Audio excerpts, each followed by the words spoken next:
The work of a historian is to reconstruct the past out of the debris that is cast up by the sea from the wrecks of countless ages.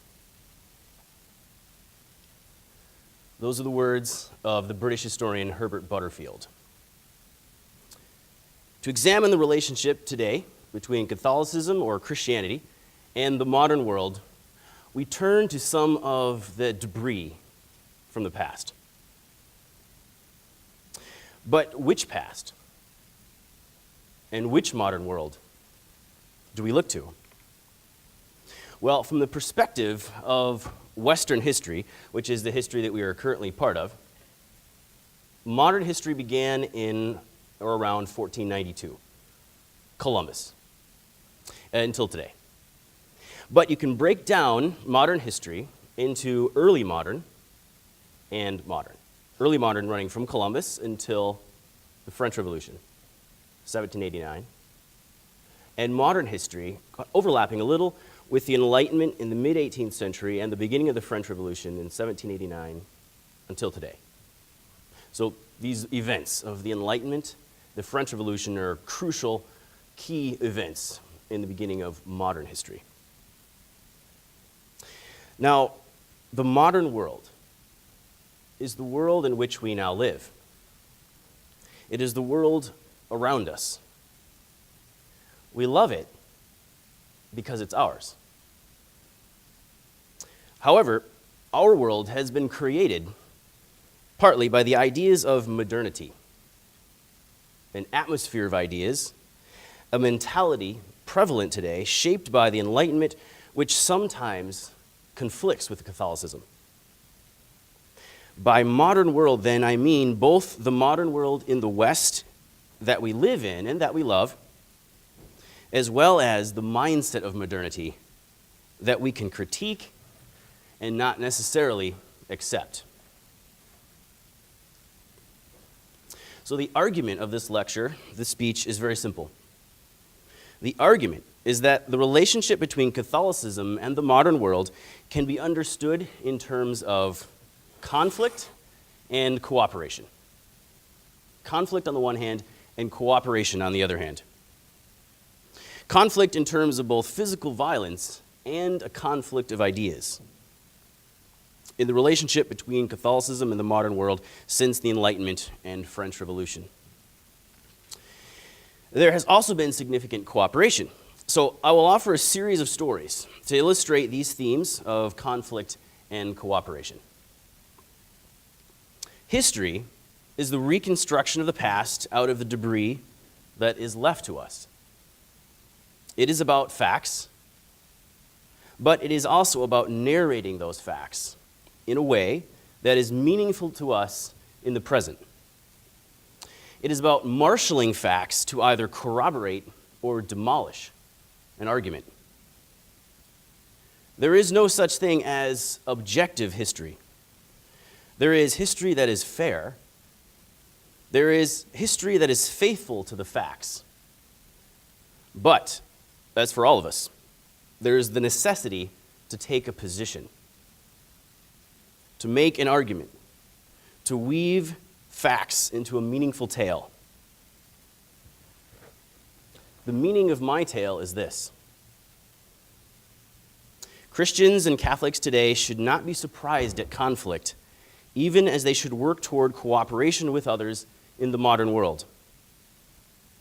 For conflict has always characterized the life of the Christian. For we are called to live in the world, but to be not of the world. Romans 12:2 says, "Do not be conformed to this world, but be transformed by the renewal of your mind." My intention in this lecture is to help us renew our minds by becoming critically aware of various episodes of conflict and cooperation in the recent past that challenge us to live more authentic Christian lives in the present.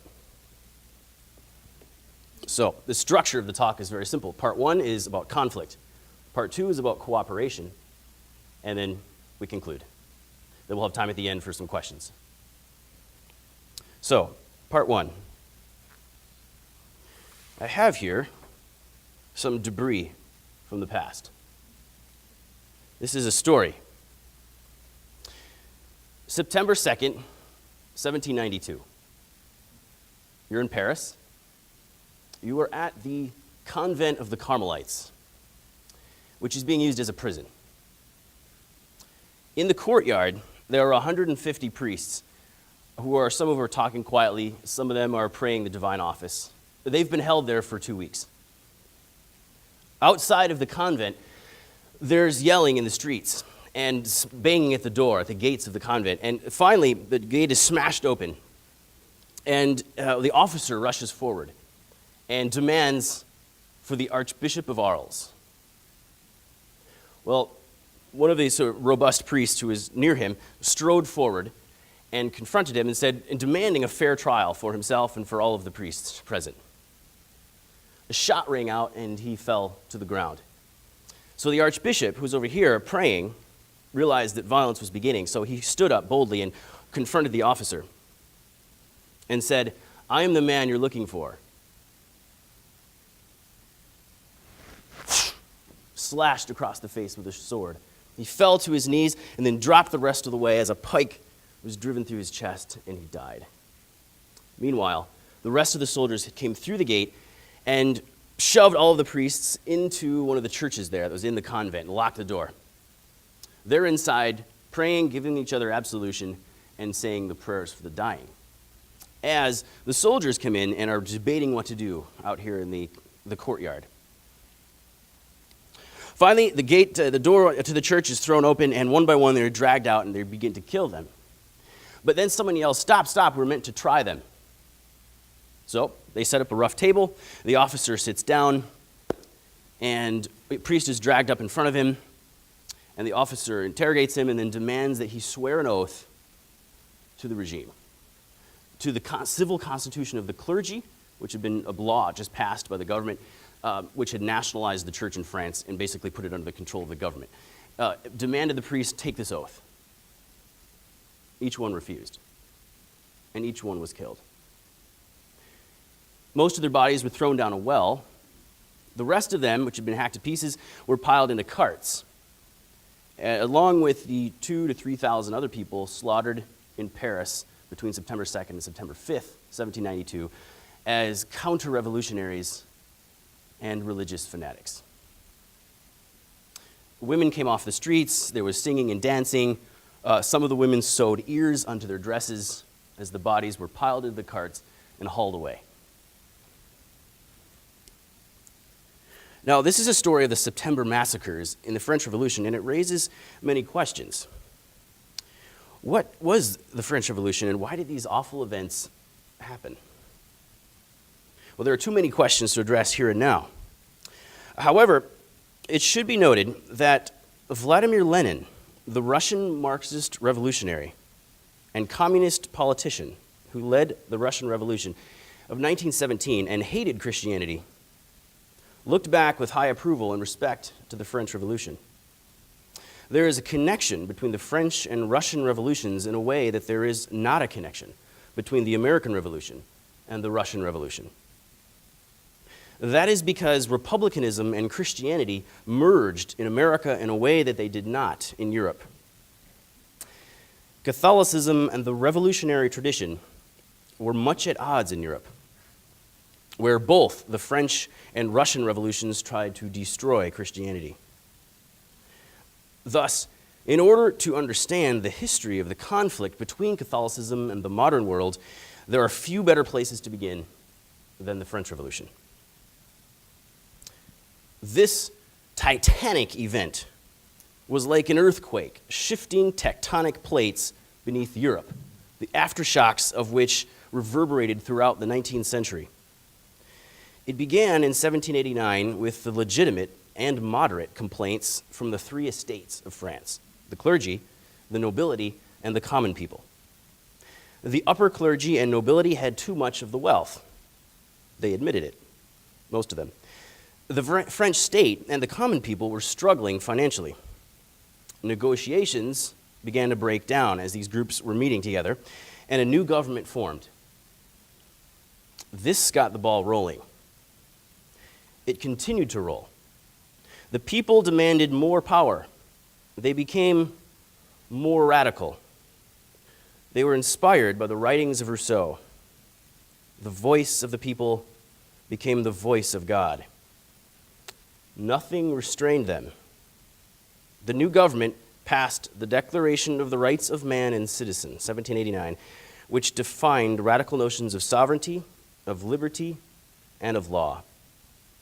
And it passed the Civil Constitution of the Clergy in 1790, which, as I mentioned, brought the Catholic Church in France completely under state control. An oath of loyalty to the regime was imposed on bishops and priests, most of whom refused and were either ousted or killed.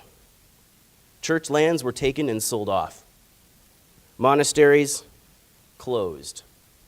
Between 1792 and 1813, the victories of French armies made it possible to transport the anti-monastic policies of the Revolution to much of Europe. In fact, by 1813, almost no monasteries or nunneries survived in France, Germany, Belgium, or northern and central Italy. Now, the radical nature of the Declaration of Rights of Man and Civil Constitution of the Clergy caused Pope Pius VI to condemn them in February of 1791.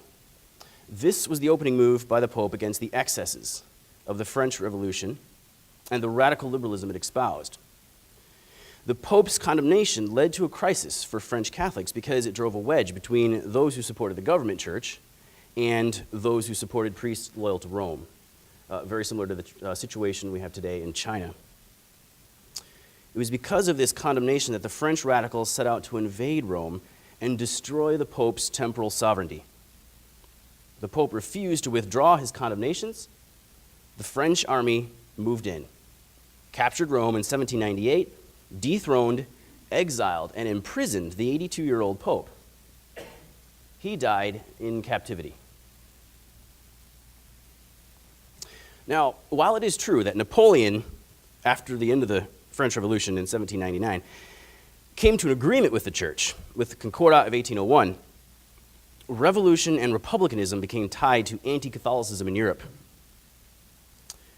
Rationalism and the attack on Christianity in the 18th century, as in this story of the September massacres that I mentioned, left a spiritual void in the 19th century.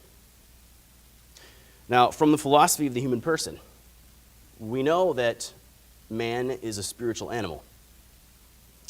If legitimate expression of the spiritual nature of man is denied, it will express itself in other ways. Men and women must have a God. So, as the Christian God was pushed back by the early 19th century, strange gods surged into the resulting void. These were the idols of what Henri de Lubac called atheistic humanism. Not merely the skeptical atheism that had existed in the Enlightenment, but atheism with a positive plan to organize the world without God. These 19th and early 20th century idols were the God of the people, nationalism, the God of class, communism, the God of money, capitalism, the God of race and state, Nazism. All of these political religions clashed with Catholicism because they offered alternative soteriologies, alternative philosophies of the human person, and alternative accounts of the nature of evil. For example, instead of evil residing inside man, in his will, as Christianity teaches, evil came to be located outside of the individual person, in the other nation, the other class, the other race. God had created the world and it was good, but now certain parts of the world had been declared evil. Because they were evil, they should die. And die they did.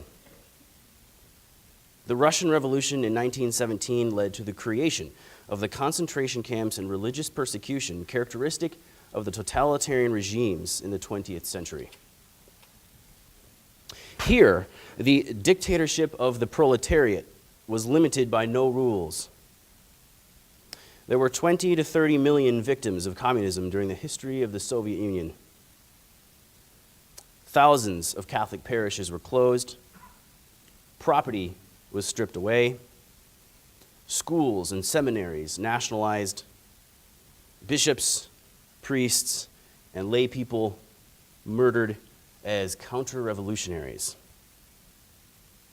let alone what happened to all of the Orthodox religious believers in Russia. Then, in the Spanish Civil War, 1936 to 1939, there were at least 6,800 priests and religious martyred, including 13 bishops. During the Nazi years in Germany, millions of Jews were killed in concentration camps. Among the Christians who also died, there were famous martyrs such as Edith Stein. She was a German Jewish philosopher nun, martyr, and saint who died in a gas chamber in Auschwitz.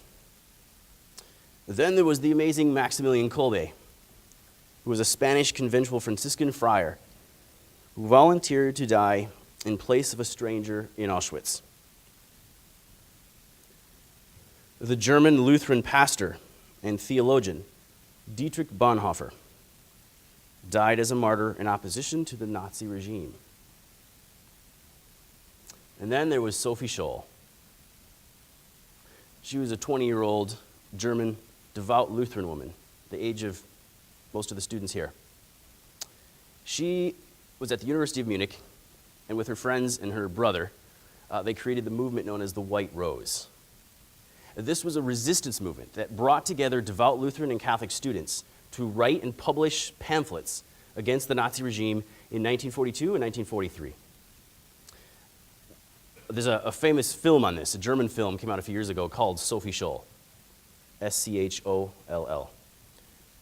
It has English subtitles, and it's in my top 5 favorite films. So do watch it. True story based on the actual trial transcripts that were discovered for her case. Because she was caught, she was executed by guillotine for high treason. The guillotine was invented during the French Revolution. And so it is appropriate to begin and end our reflection on the conflict between Catholicism and the modern world with the image of the guillotine in our minds.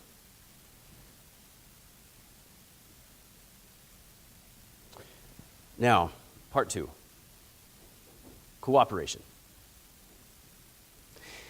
In his address, his opening address to the Second Vatican Council on October 11th, 1962, Pope John the 23rd criticized those people who can, quote, see nothing but calamities and ruin in these modern times.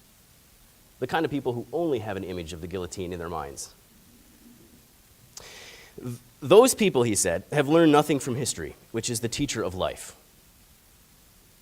Each era of the church experiences its own calamities as well as opportunities. In this era of the church, John the 23rd called for greater cooperation between authentic doctrine and modern thought. Now, one example of this cooperation at the intellectual level is the idea of religious freedom. Famously, during the Age of the Enlightenment, Thomas Jefferson argued in the Virginia Statute for Religious Freedom from 1786 that the human mind is created free by God. Belief cannot be forced. The government should stay back. This understanding of human dignity was affirmed and deepened by the Second Vatican Council document Dignitatis Humanae, the Declaration on Religious Freedom in 1965. So, this cooperation between the ideas of the Enlightenment and Catholicism is a prime example of the cooperation of faith and reason. The engagement with the thought of the day in the light of the truth of Christ.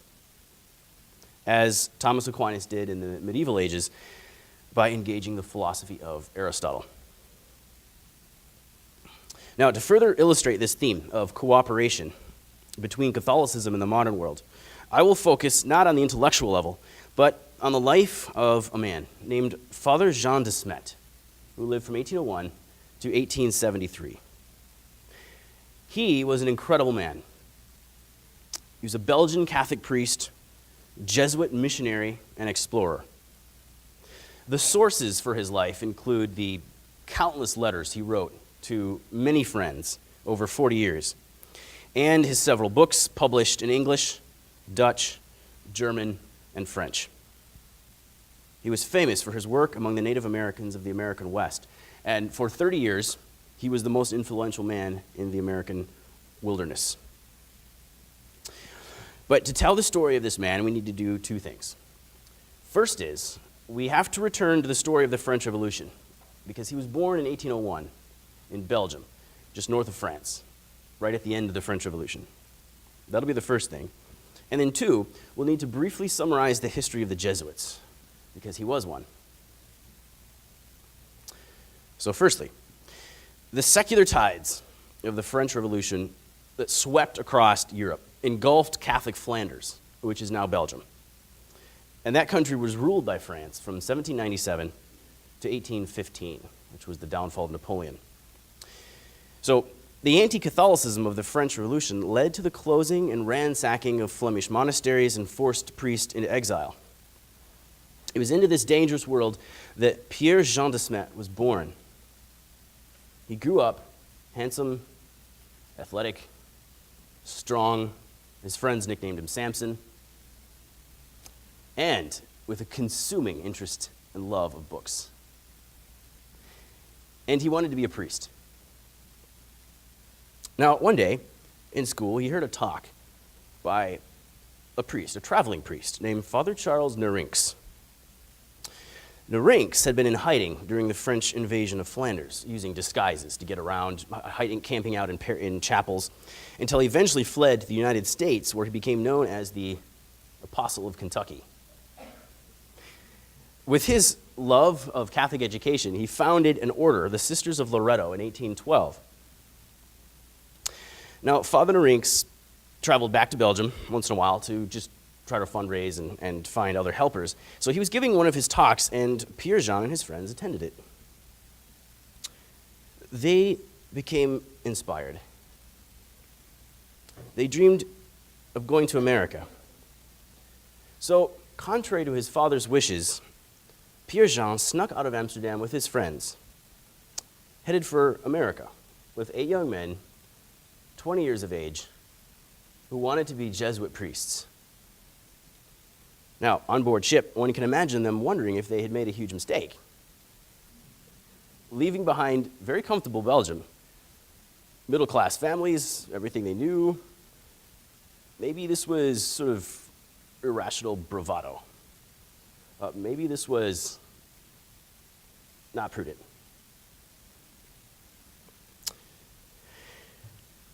Nevertheless, just after he arrived in America, Pierre Jean wrote a letter to his father, and he said, "God has called me. I must follow." He was transferred from the East Coast to the very edge of the frontier, St. Louis. Ordained in 1827, he studied Native American ways of life and languages until 1830. Meanwhile, he was helping raise money for St. Louis University, a great Jesuit institution today, as in its early days, and he was bringing back books, in fact, from Europe and scientific instruments. Now, there are many tales and many approaches to Father de Smet that we could take. We could talk about how much he was loved by the Indians for his toughness and devotion.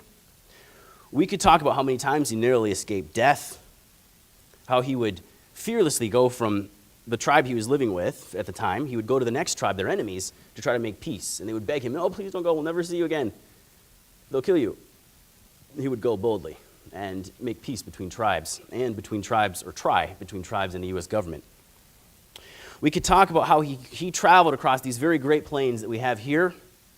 He would roll up in his buffalo robe at night to keep warm beneath the howling winds and the cold moon looking down on him. However, I want to focus on his work among the Flathead Indians out in western Montana, who he first met in 1841. However, to do this, we must understand something of Jesuit history. So we got to go back in time a little bit. Ignatius of Loyola founded the Jesuits in 1534. This was just 42 years after Columbus's discovery of the New World. Now, the Jesuits would play a central role in missionary work in the early modern and modern worlds.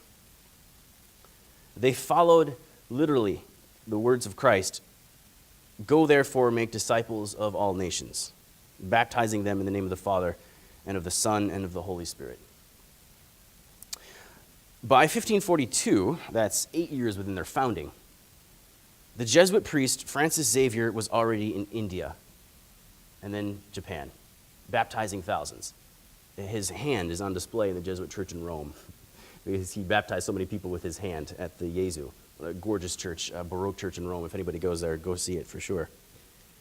By 1582, the Jesuit priest Matteo Ricci had already arrived in China. Other Jesuits went to South America and North America in the late 1500s and early 1600s. One of the ones who went to North America was Saint Jean de Brébeuf. Now, he was a man tall and strong who worked for many years in the provinces of what are today called Quebec and Ontario. He wrote of his experiences in the Jesuit Relations, which are the very famous documents from the period that are an invaluable historical resource for us today. He was brutally martyred by the Iroquois Indians in 1649, tied to a stake and tortured to death. But he was so strong and so brave that as he was dying, the Indians were so amazed that they cut out his heart to eat it because they wanted to participate in the courage that this man showed. Well, his courage became a legend, as well as the other Jesuit martyrs, and it eventually converted some of the Iroquois themselves to Catholicism. The tradition of Christian faith amongst the Indians passed down for several hundred years, even without priests, through the laity. And as early as 1811,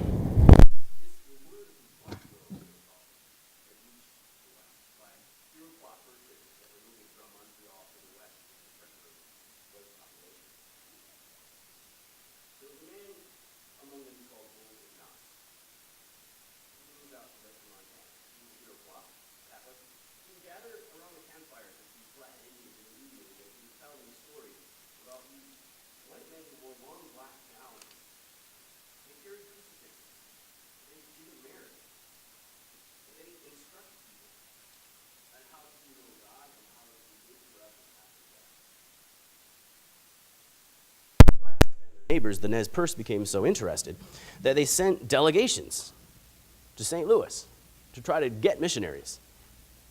It's an astonishing story. They sent 3 delegations between 1831 and 1837, crossing hundreds of miles of the Great Plains to get to St. Louis in search of teachers of this new religion. Old Ignace himself went on one of these trips and died in the attempt. Finally, a 4th delegation was successful, and Father Jean de Smet was sent. So he traveled across the Great Plains into the Rocky Mountains, and when he arrived, the tribe shouted for joy. Old men wept, young men danced. Big Face, the chief, spoke with dignity and solemnity. He said, "Black Robe, you are welcome in my nation. Today, Quiliu, our father, has fulfilled our wishes. Our hearts are big, for our greatest desire is fulfilled. Show us the road we have to follow, to come to the place where the Great Spirit resides." Big Face indicated his willingness to step aside as Flathead leader, give control to Father de Smet.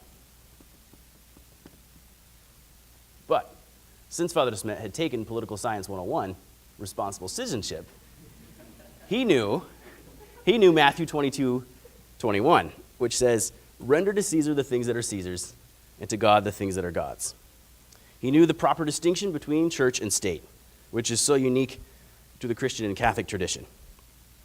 He wanted nothing but detachment from all things political and military. This showed his political wisdom. Now, Father de Smet founded St. Mary's Mission, which is where the state of Montana really began. Catholicism melded well with the beliefs of these Indian tribes, with its focus on the Holy Family, the chant, ritual, sacrament, and sacred calendar. Religion classes were held twice a day. There were classes in reading, writing, and arithmetic taught in the Salish language of the Flathead Indians. The mission thrived for a few years, then it kind of dwindled for a while, then it kind of came back. Today it's a museum and a place where some of the Indian tribes still go out of devotion. Now, there are many elements of cooperation between Catholicism and the modern world in the life of Father Jean de Smet. He worked tirelessly to bring peace between tribes and between the Indians and the government of the American West. In fact, 4 presidents, Pierce, Buchanan, Lincoln, and Johnson, sought his aid in the working for cooperation between the whites and the Indians, not often successfully, I'm afraid. Furthermore, with his devotion to Catholic education, Father de Smet cooperated in helping St. Louis University get off the ground. Finally, he was known as the friend of Sitting Bull because he persuaded the Sioux war chief to participate in negotiations with the United States government in the 1868 Treaty of Fort Laramie. That's what gave the Black Hills to the Sioux for a while. Now, Sitting Bull did not become a Catholic, but he had great respect for the Catholic missionaries who worked to teach the Native American children. He said this to his people: "Take the best of the white man's road, pick it up, and take it with you. Take the best of the old Indian ways, always keep them. They have been proven for thousands of years. Do not let them die." In this way, Father de Smet might have said to us, take the best of the modern world's road. Pick it up and take it with you. Take the best of the old traditional and Christian ways. Always keep them. They have been proven for hundreds of years. Do not let them die.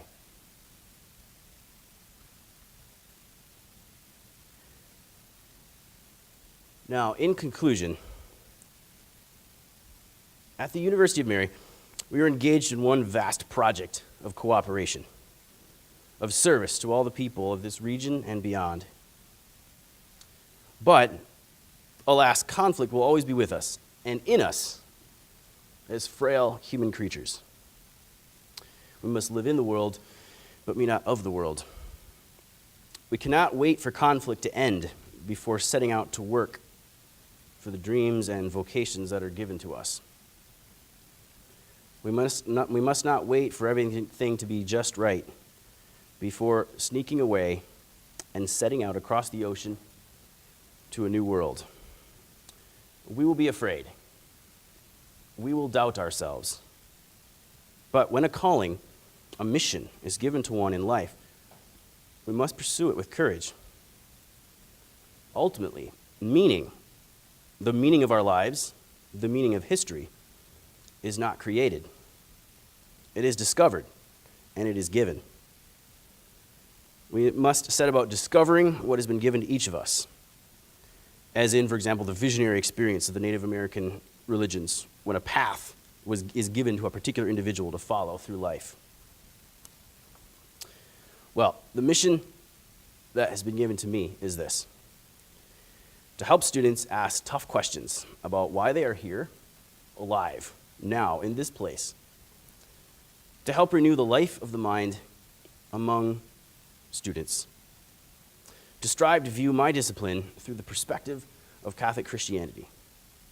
For as Ex Corde Ecclesiae, the document from 1990, John Paul II on Catholic universities, as this document states, the central principle of a Catholic university is reflection on the various academic disciplines in the light of the Catholic faith, while respecting the integrity and methods of each discipline, as well as academic freedom. That is what, as far as I can see, the new Catholic Studies program here is trying to aid. Reflection on our various disciplines in the light of the Catholic faith.